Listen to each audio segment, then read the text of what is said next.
Ready sir ready ಮಾತಾಡಿ. ನಾನು K Nagaraj ಅಡಿಗ ಅಂತ. ಸುಮಾರು 31 ವರ್ಷದ ಹಿಂದೆ ನಾವು ಈ ಪ್ರವಾಸೋದ್ಯಮಕ್ಕೆ ಹೇಳಿದೆ. ಈಗ ಇವತ್ತು 31ನೇ ವಾರ್ಷಿಕೋತ್ಸವವನ್ನು ನಾವು ಆಚರಿಸ್ತಾ ಇದ್ದೀವಿ.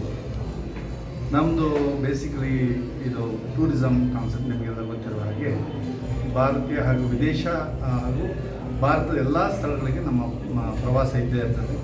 ರೆಗ್ಯುಲರ್ ಆಗಿ ಟೂರ್ಗಳಿರ್ತದೆ, ಗ್ರೂಪ್ ಟೂರ್ಗಳಿರ್ತದೆ, ಕಸ್ಟಮೈಸ್ ಟೂರ್ಸ್ಗಳಿರ್ತದೆ, ಹಾಗೆ ಹನಿಮೂನ್ ಪ್ಯಾಕೇಜಸ್ ಇರ್ತದೆ. ಹಾಗೆ ಈಗ ವಿಶೇಷವಾಗಿ ನಾವು ಈ ಕುಂಭಮೇಳಕ್ಕೆ ಸಹ ಪ್ರವಾಸವನ್ನು ಆಯೋಜಿಸ್ತಾ ಇದ್ದೀವಿ. ಕಸ್ಟಮೈಸ್ ಪ್ಯಾಕೇಜ್ ಕುಂಭಮೇಳಕ್ಕೆ ಇದೆ. ಹಾಗೆ ಈಗ ಕೈಲಾಶ್ ದರ್ಶನ್ ಅಂಥೇಳಿ ಇವತ್ತು ಇಂಟ್ರೊಡ್ಯೂಸ್ ಮಾಡಿದ್ವಿ. ಮೌಂಟ್ ಕೈಲಾಶ್ ಪರ್ವತವನ್ನು ನಾವು ವಿಮಾನದಲ್ಲಿ ಹೋಗಿ ನೋಡ್ಕೊಂಡು ಬರುವಂಥದ್ದು ಎಲ್ಲ ವಯೋಮಾನದವರಿಗೆ. ಯಾಕಂದರೆ ಈ ಯಾತ್ರೆ ಅಂತ ಹೇಳಿದ್ರೆ ಈ ಮಾನಸ ಸರೋವರ, ಕೈಲಾಶ್ ಯಾತ್ರಾ ಅಥವಾ ಅಮರನಾಥ್ ಯಾತ್ರಾ ಇದಕ್ಕೆಲ್ಲ ಏಜ್ ಲಿಮಿಟ್ ಇದೆ. ಹಾಗೆ ಅಸ್ತಮಾ, BP, ಶುಗರ್ ಈ ಥರ ಇದ್ದವ್ರಿಗೆ ಯಾತ್ರೆ ಮಾಡಲಿಕ್ಕೆ ಅವಕಾಶ ಇರೋದಿಲ್ಲ. ಯಾಕೆಂದರೆ ಗೌರ್ಮೆಂಟ್ ಸರ್ಟಿಫಿಕೇಟ್, ಡಾಕ್ಟರ್ ಹತ್ರ ಸರ್ಟಿಫಿಕೇಟ್ ಕೊಡಬೇಕಾಗುತ್ತೆ ಅಮರನಾಥ್ ಯಾತ್ರೆಗೆ. ಸೊ ಅವರು ಈ ಥರ ಎಲ್ಲ ಪ್ರಾಬ್ಲಮ್ ಇದ್ದರೆ ಡಾಕ್ಟರ್ ಸರ್ಟಿಫಿಕೇಟ್ ಕೊಡಲಿಕ್ಕೆ ಆಗೋದಿಲ್ಲ. ಸೊ ಅಂಥವರೆಲ್ಲರಿಗೂ ಒಂದು ಅವಕಾಶ ಆಗಲಿ ಅಂಥೇಳಿ ವಿಮಾನದಲ್ಲೇ ನಾವು ಹೇಗೆ ದೇವರನ್ನ ಗರ್ಭಗುಡಿಯಲ್ಲಿ ಇದ್ದ ದೇವರನ್ನು ನಾವು ಸ್ವಲ್ಪ ದೂರದಿಂದ ಹೇಗೆ ನೋಡ್ತೀವೋ ಹಾಗೆ ಕೈಲಾಶ್ ಪರ್ವತವನ್ನು ಈ ಬಾರಿ ನಾವು ವಿಮಾನದಲ್ಲಿ ನೋಡ್ಕೊಂಡು ಬರುವಂಥ ವ್ಯವಸ್ಥೆಯನ್ನು ಮಾಡಿದ್ದೀವಿ. ಅಂದರೆ ಇಳಿಯುವುದಿಲ್ಲ, ನಾವು ವಿಮಾನದಲ್ಲಿ ನೋಡಿಕೊಂಡು ಕೈಲಾಶ್ ಪರ್ವತ ನೋಡಿಕೊಂಡು ವಿಶೇಷವಾದ ಒಂದು ಚೈನಾದಿಂದ ಟಿಬೆಟ್ ಪ್ರಾಂತ್ಯದ ಪರ್ಮಿಟ್ ತೊಗೊಂಡು ಏರ್ ಸ್ಪೇಸ್ ಅಂದರೆ ಪ್ರತಿ ದೇಶದ ಏರ್ ಸ್ಪೇಸಿಗೂ ಒಂದು ಪರ್ಮಿಟ್ ಅಂತ ಬೇಕಾಗ್ತದೆ. ನಮ್ಮ ದೇಶದ ಏರ್ ಸ್ಪೇಸಿಗೆ ನಾವು ಪರ್ಮಿಟ್ ಕೊಟ್ಟರಷ್ಟೇ ಆ ದೇಶದ ಏರೋಪ್ಲೇನ್ ನಮ್ಮ ದೇಶದ ಮೇಲೆ ಹೋಗ್ಲಿಕ್ಕೆ ಅವಕಾಶ ಇರ್ತದೆ. ಹಾಗೆ ಟಿಬೆಟ್ನ ಈ ಪ್ರಾಂತ್ಯದ ಪರ್ಮಿಟ್ ತೊಗೊಂಡು ನಾವು ಈಗ ಕೈಲಾಶ್ ಪರ್ವತದ ಒಂದು ಪ್ರವಾಸವನ್ನು ಮಾಡ್ತಾ ಇದ್ದೀವಿ. ಹಾಗೆ ನಮ್ಮಲ್ಲಿ ಹೇಳಬೇಕು ಅಂದರೆ ಸಿಂಗಾಪುರ್, ಮಲೇಷ್ಯಾ, ಥೈಲ್ಯಾಂಡ್ ಇರ್ಬೋದು, ವಿದೇಶ ಪ್ರವಾಸ, ಆಸ್ಟ್ರೇಲಿಯಾ, ಹಾಗೆ ಯುರೋಪ್ ಮುಂತಾದ ದೇಶಗಳಿಗೆ, ದುಬೈ ಅಂತೂ ನಮ್ಮದು ರೆಗ್ಯುಲರ್ ಹೆಚ್ಚು ಜನಪ್ರಿಯ ಪ್ರವಾಸವೂ ಆಗಿದೆ.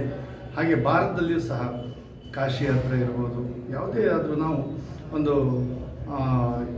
ಶಿಸ್ತುಬದ್ಧವಾಗಿ ನಮ್ಮ ತಂಡದವ್ರು ಮಾಡ್ತಾ ಇದ್ದಾರೆ. ನಮ್ಮ ತಂಡದವ್ರ ಸಹಕಾರನೂ ತುಂಬ ಅದರಲ್ಲಿ ದೊಡ್ಡದಿದೆ. ನಾನು ಜಸ್ಟ್ ಒಂದು ಏನು ಹೇಳೋದು, ಈ ಥರ ಮಾಡ್ಬೋದು ಅಂತ, ಆದರೆ ಅದು ನೆರವೇರಿಸುವಂಥ ನಮ್ಮ ಒಳ್ಳೆ ಟೀಮ್ ಇದೆ. ಸೊ ಇದು ನಮ್ಮ ಒಂದು ಯಶಸ್ಸಿಗೆ ಕಾರಣ ಅಂತ, ಈ 31 ವರ್ಷ ಬರಬೇಕು ಅಂದರೆ ಕಾರಣ ಅಂತೇಳಿ ಅನ್ನಿಸ್ತಾ ಇದೆ. ಸರ್, ಯಾವ ಥರ ಪ್ಯಾಕೇಜ್ ಇದೆ ಮತ್ತು ಏನು ಆಫರ್ಸ್ ಏನು ಕೊಡ್ತಿದ್ದಾರೆ ಸರ್? ನಾವು ನಿಜವಾಗ್ಲೂ ಹೇಳಬೇಕು ಅಂದರೆ ನಮ್ಮಲ್ಲಿ ಡಿಸ್ಕೌಂಟು, ಆಫರ್ಸು ಏನೂ ಇರೋದಿಲ್ಲ.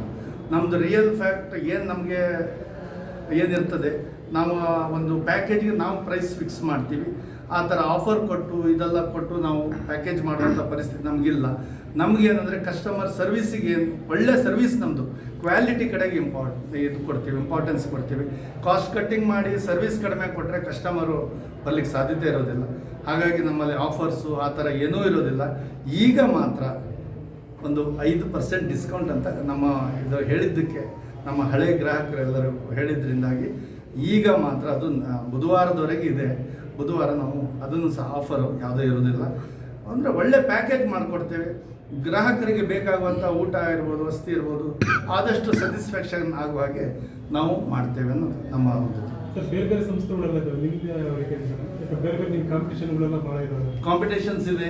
ಆದರೆ ನಾವು ಚೆನ್ನಾಗಿ ಸರ್ವಿಸ್ ಕೊಟ್ಟಾಗ ನಮ್ಮ ಕಾಂಪಿಟೇಷನ್ ಅನ್ನೋದು ಲೆಕ್ಕಕ್ಕೆ ಬರೋದಿಲ್ಲ. ನಾವು ನಮಗೆ ಸರ್ವಿಸ್ ಮೇಲೆ ನಮಗೆ ಇದು, ನಾವು ಅವ್ರ ರೇಟ್ ಆಗಲಿ, ಅವ್ರ ಡಿಸ್ಕೌಂಟ್ಸ್ ಆಗಲಿ, ಅಥವಾ ಅವರ ಬ್ರೋಷರ್ಸ್ ಆಗಲಿ ನಾವು ಯಾವುದೂ ನೋಡೋದಿಲ್ಲ. ನಾವೇನಂದರೆ ನಾವು ಕಾಂಪಿಟೇಟ್ ವಿತ್ ನಮ್ಮ ಹಳೇದು. ಈಗ ಒಂದು ಟೂರ್ ಮಾಡಿರ್ತೀವಿ, ಯುರೋಪ್ ಟೂರ್ ಕಳೆದ ವರ್ಷ ಮಾಡಿದ್ದೀವಿ, ನಾವು ಅದ್ರ ಮೇಲೆ ಕಾಂಪೀಟ್ ಮಾಡ್ತೀವಿ. ಬರೋ ವರ್ಷ ಅದಕ್ಕಿಂತ ಉತ್ತಮವಾಗಿ ಮಾಡಲಿಕ್ಕೆ ಎಲ್ಲಾದರೂ ಒಂದು ನೋಡಿ, ಸರ್ವಿಸ್ ಫೀಲ್ಡು ಅಥವಾ ಮನುಷ್ಯ ಆದಮೇಲೆ ಸಣ್ಣ ಪುಟ್ಟ ತಪ್ಪು ಆಗ್ತದೆ.